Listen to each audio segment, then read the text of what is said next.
I'm just trying to make sure that I answer whatever questions that you guys have as it pertains to real estate investing and wholesaling. Again, I'm Marcus Maloney. I've been doing real estate investing for over a decade now, and just been looking to help, make sure people get started off in the right track, right? There's a lot of misinformation out there. There's a lot of information that is not fully vetted and fully truthful. So just want to share that. So got Instagram going here, YouTube live going. So I just want to jump right in, man, and start answering these questions. Again, I've been doing, for the past couple of years, been doing 15-minute free consultations. And I have a list of a number of frequently asked questions that I get asked quite often and quite a bit. So I'm just going to jump in. I got some of these documented. I'm just going to be answering these questions. If you got questions and you want them answered in the chat, and you're looking to get started in real estate, you don't know exactly how to get started, one thing I do want to tell you is that you don't have to have a real estate license. You don't have to have a lot of money. Only thing you need to have is the education, and you need to take action. Those are the two main things that I say that you need to have: education and action. And then another one that I will add is you need to make sure you network and grab the right relationships. That way, when you're doing it, you have somebody to lean on and talk to, right? So I just wanted to share with you all just some free information. Again, no upsell, no pitch, nothing like that here. Just want to answer these questions. So let's jump right in. Got to get back to my spot. Where was I at? So we finished off on right around the 70th question. So let's just start there. All right. So when working with the realtor, who brings the buyer? How does the agent get paid, right?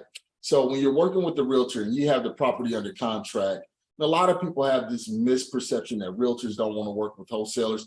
That is completely false. It used to be that way, but it's not that way any longer, because realtors see the value that wholesalers bring to the real estate industry. They bring fix and flippers deals. And as a quality realtor, and I'm also a realtor in two different states, you understand that wholesalers' specific responsibility is to find deeply discounted properties that they can bring to the marketplace for fix and flippers, landlords, commercial investors, realtors, right? So a smart realtor will bring a buyer to the table. And basically what you would do is have that realtor's list on your buyer's list, basically, and that realtor will reach out to you and say, hey, you know what? I think I got somebody that may be interested in this deal. First thing you want to do, you want to disclose to that realtor and let them know that, hey, this deal, the price that I marketed was is net to the seller. So if I put the property out there priced for $300,000, we're expecting net to the seller $300,000. And you have to clarify that with the realtor, because the realtor knows that they get commission, they get fees and everything like that. So in order for that realtor to get their commission, then you just tell them to add their fee on top. So if we're net to the seller at $300,000, their buyer is interested in it, then they will inform their buyer, hey, Mr. Buyer, this is $300,000 net to the seller, but I need to get my commission. My commission is going to be, 1% of the transaction, 2% of the transaction, whatever, and they will write that into the agreement with their buyer. Okay, that way you're out of it. $300,000 net to the seller. Whatever goes on the back end between the realtor and the buyer, that's between them. Okay. When doing a JV deal and I'm bringing the buyer, how do I get paid? If you're bringing the buyer, so let's clarify what a JV deal is. If there's another person out there like me that's working with the seller, got the seller locked up, got the property locked up at $300,000. He can't find a buyer or is willing to work with you to bring a buyer, not as a realtor, right? Then you'll say, okay, we can joint venture this deal. So you will sign a document saying that you guys are joint venturing, partnering, you agree to the terms. Let's just say, if I say, okay, if we joint venture this deal, I get 50% of the assignment fee. Let's just say the assignment fee is $10,000. And I bring a buyer, the other wholesaler would get $5,000 and I'll get $5,000 for bringing a buyer. Okay, very simple, very clean, but you gotta have that joint venture contract and agreement signed between you and the other wholesaler. All right, how do I stop my buyer from talking with my seller during the showing? So what can happen is when you have this deal and you may have, and we went through this quite a bit, and you have the seller at the property, sometimes your buyers will want to try and get information out of the seller, right? That's why it's always good for you to have somebody from your team or yourself there to basically kind of be that hedge between the buyers and your seller, because you're the intermediary in between. So what you want to do is you want to prep your buyer and your seller before the showing. Hey, Mr. Seller, I have quite a few people that's going to be coming today, take a look at the house. They work directly with me, and I just have them looking at a few things so I can get some numbers around what we need to do with the property, right? So if you have any questions about the process, trust me, I'll answer those questions for you afterwards. But during this time, let me focus directly on my team, the people that's coming through the property, right? That's your conversation with your seller. With your buyers, you let them know up front, hey, the seller is going to be present, I'm going to be present, or one of my team members are going to be present.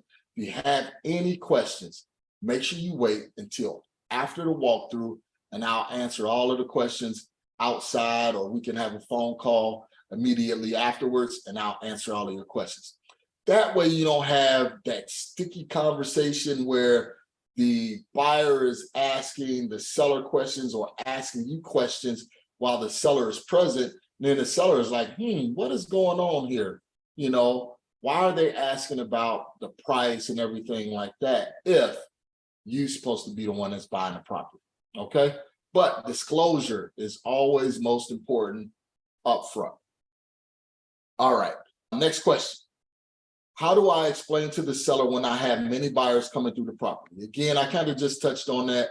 You just want to be transparent and let your seller know up front, hey, I work with, contractors, lenders, business partners, joint venture partners that's going to be helping me take down this transaction or close this deal. They're going to be giving me renovation funds or part of the acquisition funds, and they want to walk through and see the property because they're partnering with me on a deal, right? Clean, simple, transparent, upfront. All right. How do I explain to the seller? Just went over that one. Next, how do I know when my buyer sent in the earnest money deposit?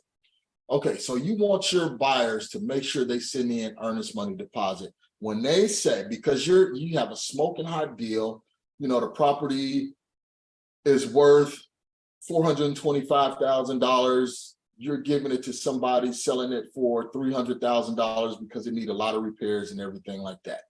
So the property automatically has a baked-in equity of $125,000.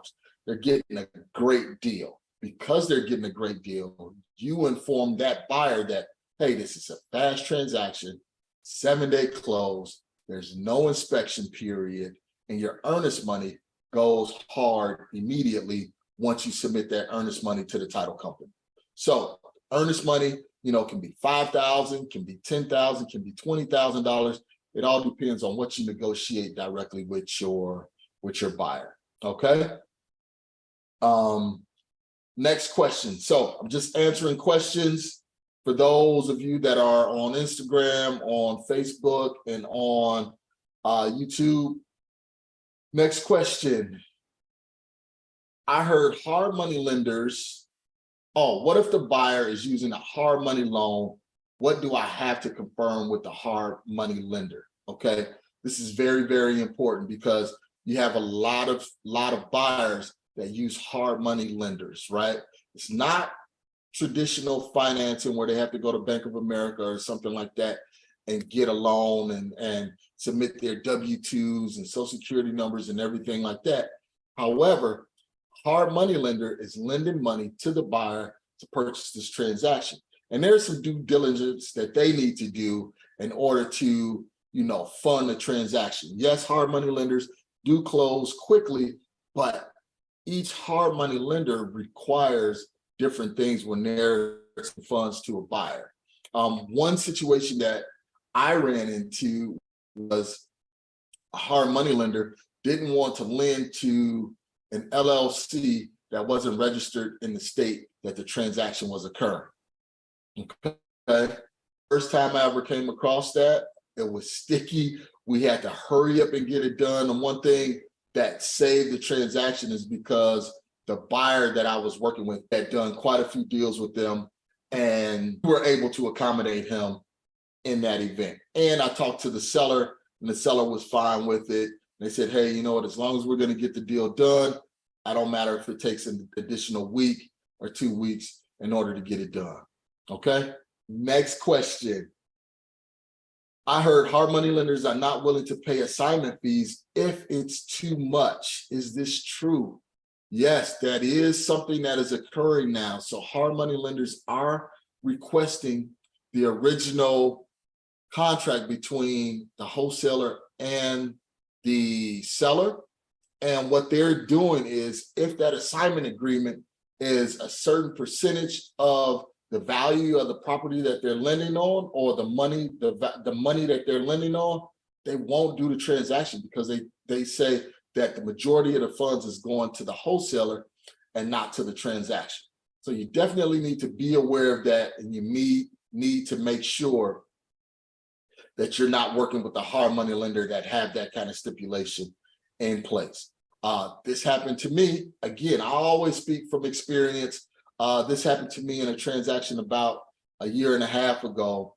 And luckily we were under that threshold of what our assignment fee was going to be. So we were able to still close that transaction. Okay. So yes, this is true. Some hard money lenders are instituting that policy, in their companies and their lending practices. If this is true, right, how do I get around it? So if you're doing a deal and the hard money lender says, hey, I want to see the transaction because we're lending on it, and let's just say your assignment fee is very, very excessive. How do you get around that? That's a great question. And I don't have the answer because I never had to go through that. But one thing I would say is, if you're working with an attorney, probably have your attorney to do everything, or what you can do is do a to B, B to C transaction, a double close. So you can say, all right, the B to C transaction will close first. Those funds will then fund the A to B transaction. So that's a double close. I'm not going to go into the nuances of a double close. If you want more information about a double close, I got another video right here that goes over double closes. Okay. My buyer says he needs to see the contract with the seller. Should I send this to him?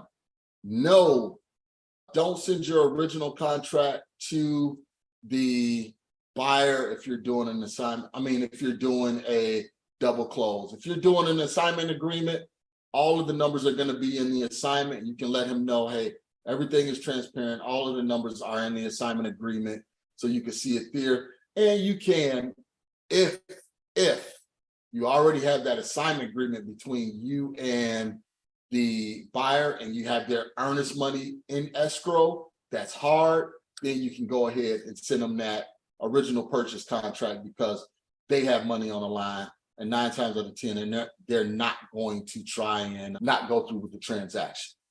All right. How do I know when I need an attorney or a title company? It all depends on the state, right?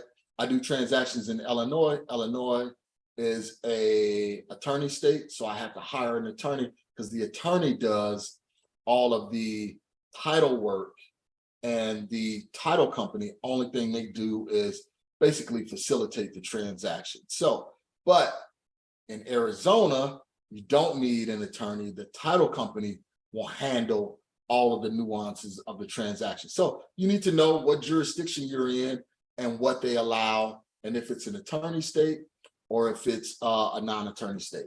Okay. How do I find a quality real estate attorney? That's where networking come into play. You know, you can go to places like RIA. We have a great RIA here in Arizona, which is ASRIA, Arizona Real Estate Investors Association. Network with other real estate investors, wholesalers, and let them know, hey, I'm looking for a great attorney. I got this transaction I'm trying to get done, or I'm just getting started and I need an attorney. Who do you recommend? Right? And that's the same thing when it comes to a title company. Hey, I'm a newer wholesaler. I'm looking for a title company that can do assignment agreements, double closes, you know, triple closes, things like that, because not all of these will do these multiple closes or these creative transactions. Okay. Let's see. How do I wholesale a property that have an IRS lien on it? You can wholesale any property that has a lien on it. If it's IRS, if it's city, state, if it's municipal, any kind of like contractor's lien, mortgage lien, you can wholesale any property with a lien as long as the lien amount does not surpass the amount that you're offering the seller. So what do I mean by that? Let's just say the seller has an IRS lien for $50,000. You're buying a property for $300,000. That $50,000 will be taken out of their proceeds and go directly to the IRS to pay off that lien. But that seller has to have enough equity in the property to pay off that $50,000 lien. If they don't have enough equity to pay off that $50,000 lien, then a couple of things that can happen. You can try and negotiate the lien down further so it can meet that threshold, or you won't be able to close that transaction, or you can ask the seller, hey, you probably need to bring money to the table in order to close this deal out. So those are some solutions. So as a real estate wholesaler and investor, you need to be able to solve problems. A lot of your sellers are going to have problems and issues. That's why they're trying to sell the property cash, quick, without a real estate agent and everything like that, because there's some kind of hairy situation that's going on. One of the things my attorney always tell me is, Marcus, if the deal was easy and there wasn't any hair on the deal, someone else would have already done it, which is absolutely true. So he always calm me down and bring me down, right? Because when we're dealing with these sellers, you run into liens, you run into pre-foreclosures, you run into, you know, other siblings on a property, probates. Nobody knows who has the control of the title, everything like that. So we run into a lot of situations, and that's what our responsibility is. And the bigger the situation, trust me, the more money that you make off of that transaction. All right. And the more help you provide to your seller. How do I know when I need to file a memorandum against a property? Okay, so this question is kind of different. Okay, so a memorandum is basically like a lien. So I'm talking with the seller, me and Mr. Bob. Mr. Bob agreed to my $300,000 price. Somebody called Mr. Bob and say, hey, Bob, I know you got this property, I'll buy it for $320,000. Mr. Bob failed to notify the other buyer and say, nope, I'm already under contract with Marcus for $300,000. I can't sell it to you for $320,000. As much as he wants that extra $20,000, he's in a legally binding contract, in a legally binding agreement. So with that being said, some sellers may get squirrely and they may try and take that other $20,000. So when you start hearing conversations where after you've signed the contract, he signed a contract with Mr. Bob, and you start hearing things like, well, I don't know if I want to go through with this transaction. I had somebody offer me more money, or can you increase your amount because I think I'm not getting enough money, you know, on this deal. Or I talked to a realtor and they said, you know, you're selling for too low, go and file that memorandum. How do you file a memorandum? Memorandum is simply an agreement, or it's a document that states me and Mr. Bob entered into a legally binding contract, which is reference A. You'll have that contract submitted for a purchase price of $300,000. And then you file that with, in different counties is different. You can file it with the county clerk's office, county records. And then what happens is, if Mr. Bob tries to go and accept that offer for $320,000, because if he decides to do that, you won't hear from him. Once you tell him, no, I can't increase my price, he'll go dark. You won't hear from him. He'll try and close that transaction with somebody else. And what happens is, when the title company or the attorney goes to do the title work, that memorandum will pop up, and then they won't be able to close that transaction without satisfying everything with you. Okay. So we had a transaction where I had a couple of transactions where that happened. I had to file a memorandum. One, on the first memorandum, the seller, said, hey, okay, you know what, I'm just going to stick with you. Let's get the deal done. And that's it. The other individual, we had to file a memorandum, and she went with the other offer, but they had to pay us out a considerable lump sum in order to get that deal done. So basically paid us for damages. She made more money, but in essence, she didn't, because she had to pay us, a hefty fee for trying to be sneaky and trying to be corrupt in that situation. All right. Where can I get an assignment agreement? Easy. Go to marcusemaloney.com. And I have an assignment agreement there that you can automatically download. And also I have a link in the description of this YouTube video where you can download that assignment agreement. Same thing with the purchase contract. Where do I get a purchase contract? I have that offered free for you. Go to marcusemaloney.com. Right about halfway down the page, you'll see give it to me, free purchase contract. You can get that, right?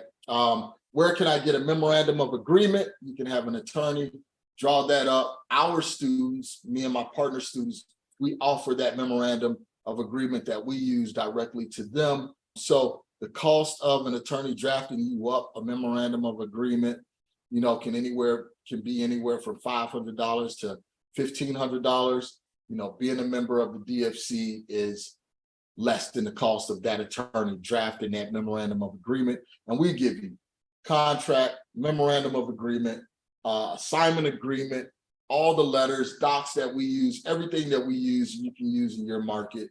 But I always say, just have an attorney look over it, because I never done deals in Alaska. So if you want to do a deal in Alaska, I'm not sure if my forms will translate, with Alaskan law.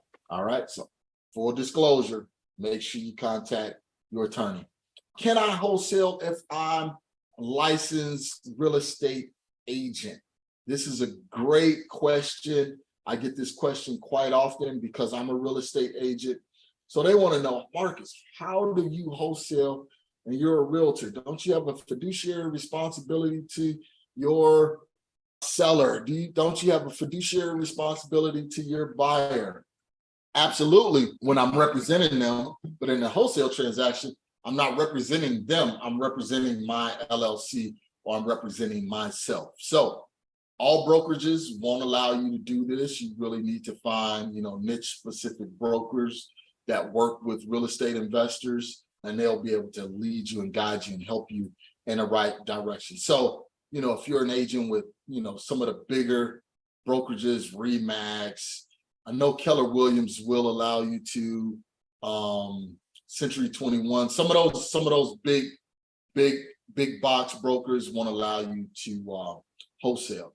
But still, even if you're working with a smaller broker, disclose. You always want to let everybody know exactly what you're doing in the transaction. So with your seller, you want to let them know, hey, I may be buying this property, or I may be having a partner to come in, partner with me to buy this property.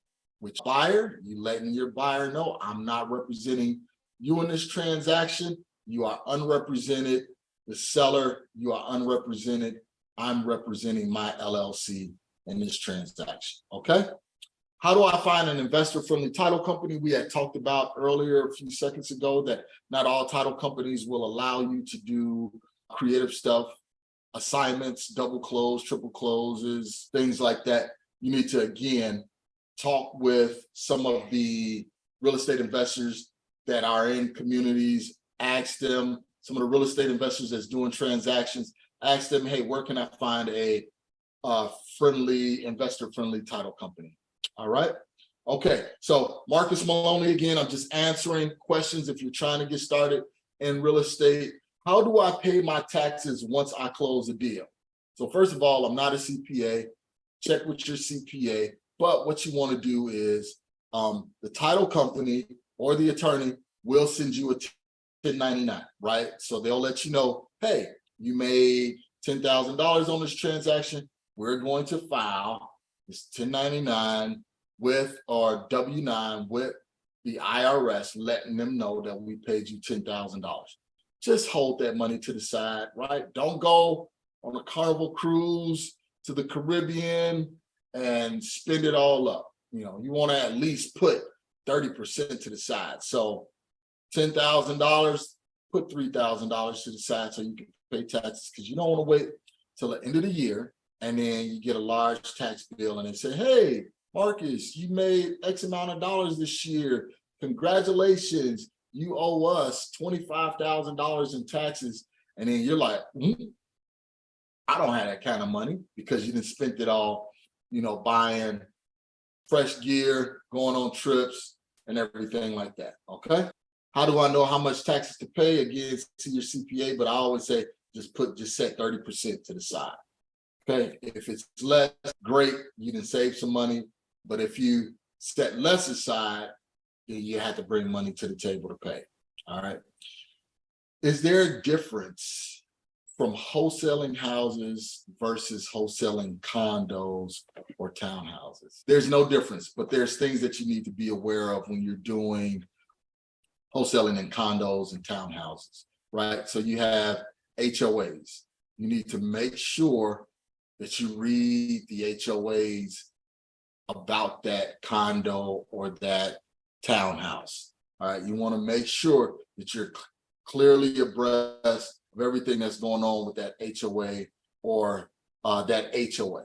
Okay. So with the single family that's not in the HOA district, you're fine. Go ahead, you know, do what you do, have fun, love it. But when it comes to townhouses and condos, you know, you just want to make sure you could do the same thing, but you want to make sure you get those CC&Rs.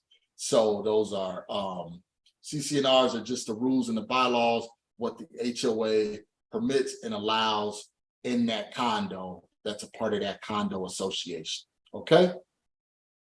What should I look for when doing an initial walkthrough on a property? All right. So one of the things that we always tell people, first, we do a virtual walkthrough. So what we do is we have our sellers to get on the phone and we say, okay, I'm in front of your house. We're on the phone. I'm in front of your house. Tell me exactly what I'm looking at. So say I'm on the sidewalk. I'm looking forward. I see your front door. What am I looking at? How's the roof? Well, the roof is about, you know, it's in good condition. It's about 10 years old. All right, walking through the front door, I'm looking to my right and to my left. What am I looking at? So you're doing a virtual walkthrough, right? And most sellers will be transparent and they'll let you know, hey, all right, I'm in the kitchen. Am I looking at granite countertops? Am I looking at, you know, Formica countertops? Am I looking at, you know, stainless steel appliances? You know, am I looking at quartz counters? What am I looking at? And they'll walk you all the way through it. They'll say, well, counters are dated. The property needs renovations, yada, yada, yada. All right, perfect. Thank you for being transparent. Thank you for being honest. Let's schedule a time where I can come by and I can walk the property. And then what you want to do is you want to verify everything that you and the seller talked about on the phone. So what are you looking for, right? You're looking for age of the roof. You know, is the roof in really, really bad condition? You want to look at the windows. You know, are they vinyl windows or are they still old windows? Are they single pane windows? Are they dual pane windows? When you walk in, condition of the flooring. What is the flooring? Is it tile? Is it carpet? Is it laminate? The walls, is the walls drywall? Is it plastic? And then you want to look at the age of the furnaces, all of the HVAC, furnaces, AC unit, water heater, what's the age and the condition of those, because you don't want to have to repair or replace those. But if it's needed, you want to make sure you put that in your rehab budget for your fix and flipper if you're not going to fix and flip it yourself, right? What else are you looking for? In the Midwest or in those colder states, you definitely want to have a garage, off-street parking, things like that. So those are just some of the things that you want to look for. You want to look, one thing that I always tell, that we always do, is look up under the kitchen sink and the bathroom sinks to see if there's any leaks. So those leaks can then, create mold, dry rot. And also you want to look and see if those pipes are copper pipes or if they're cast iron pipes, things like that. So certain things you want to look at. All right. How do I estimate repairs on damage to an in-ground pool? Wow.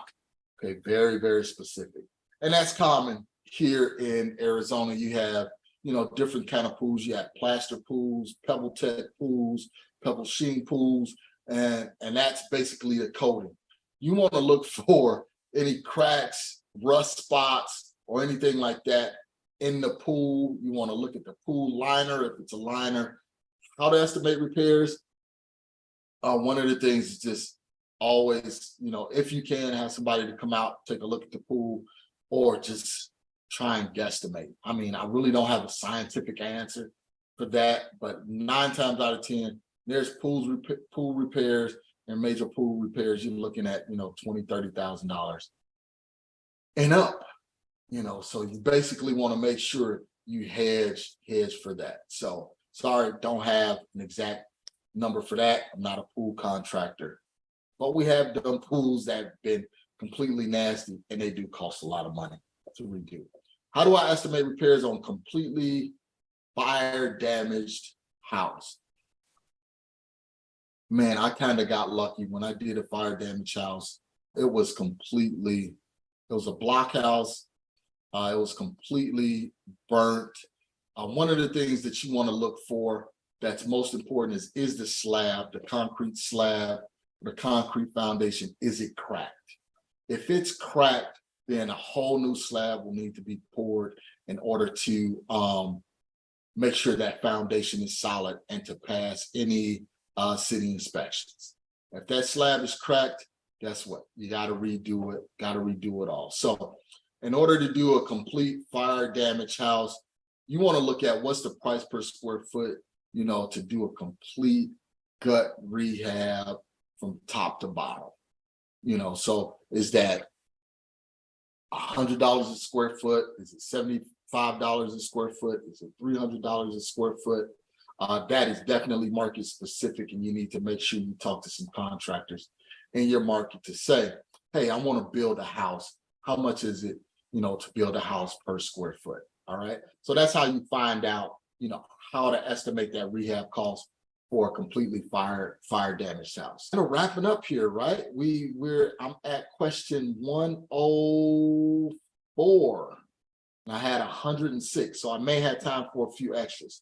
What skills do I need to be a successful wholesaler or an investor, right? So I got started with wholesaling. I had some rentals before with the family, and I really cut my teeth on that, doing repairs around there. My mom, she bought 2 ancient houses back in the late 80s, and me and my brother had to work with the contractors to do a lot of the repairs there. So that's how I really learned about fixing and flipping, because she was doing it before, all of this stuff became popular on HGTV. So some of the skills that you need to have, number one, the most important, to have people skills. You need to be able to talk with contractors, talk with city officials, talk with other investors. So you need to be a people person, kind of personable, right? You want to be able to have great dialogue. Another skill that you need to have is you need to problem solve. If a problem arise, what do you need to do in order to solve that problem? Because when you're working with these properties and these sellers, you never know what the issues are. But once you find out those issues, now, okay, what do I need to do? What research I need to do in order to go and solve this problem? And like I said before, the person who solves the biggest problems, are rewarded with the largest checks and the largest thank yous from the sellers, because they have no idea which way to go in order to sell this house. Okay. Another skill that you need to have as a successful investor, you need to be able to run your numbers.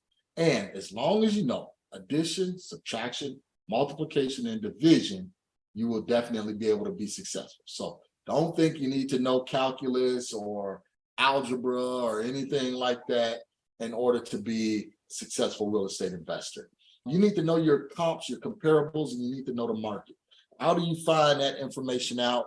You can get with your local REIA, Real Estate Investors Association, to get information about what's going on in your market.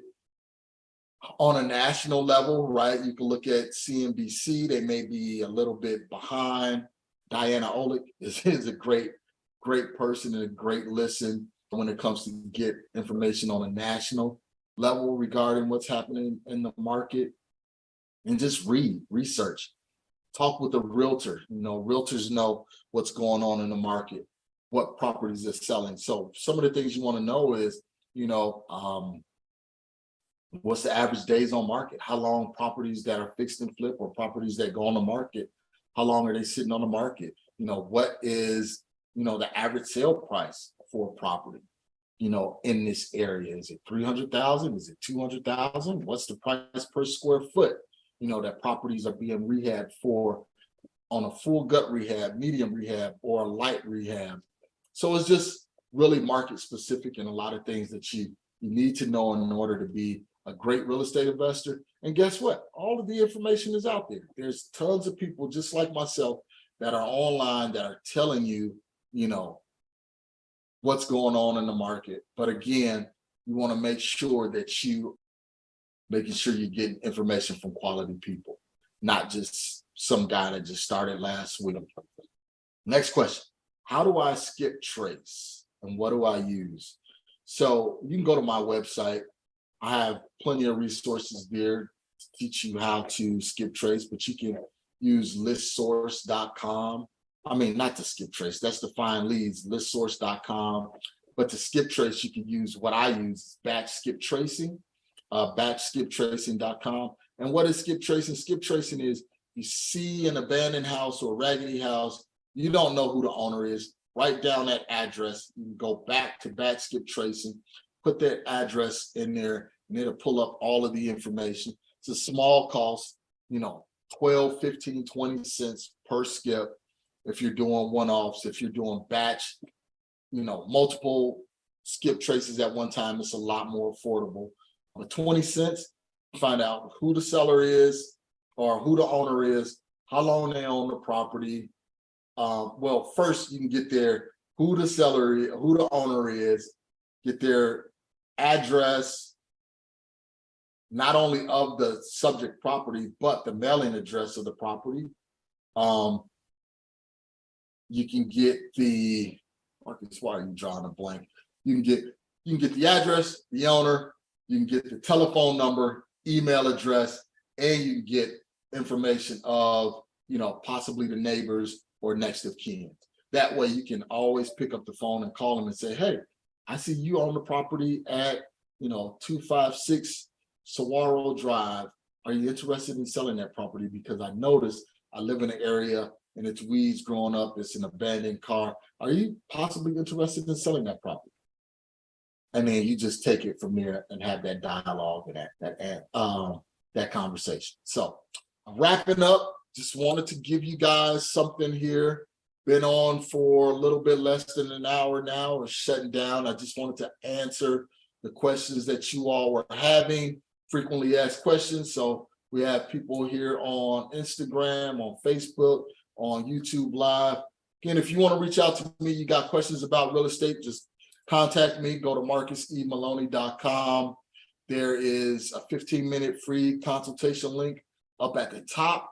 Then also, if you're looking for a purchase contract or an assignment agreement, reach out to me. I can definitely help you out with that. Feel free to, join me on YouTube at MRCS Maloney.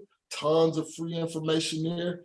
And follow me on Bigger Pockets. I've written, nearly 100 articles on Bigger Pockets, for Bigger Pockets regarding real estate investing. Been on Big Show 386, which is the best show that Bigger Pockets has ever had, because I have two podcasts, 2 shows, part 1 and part 2. Also, lastly, kind of wrapping up here, feel free to join me anytime. All platforms, MRCS Maloney. All right, thank you. Have a good night. Appreciate it. Thank you guys for being here. If you have any questions, feel free to reach out to me. Personable, I love to help. So again, all social media platforms, MRCS Maloney, Twitter, Instagram, Facebook, LinkedIn. I'm here to help. Thanks.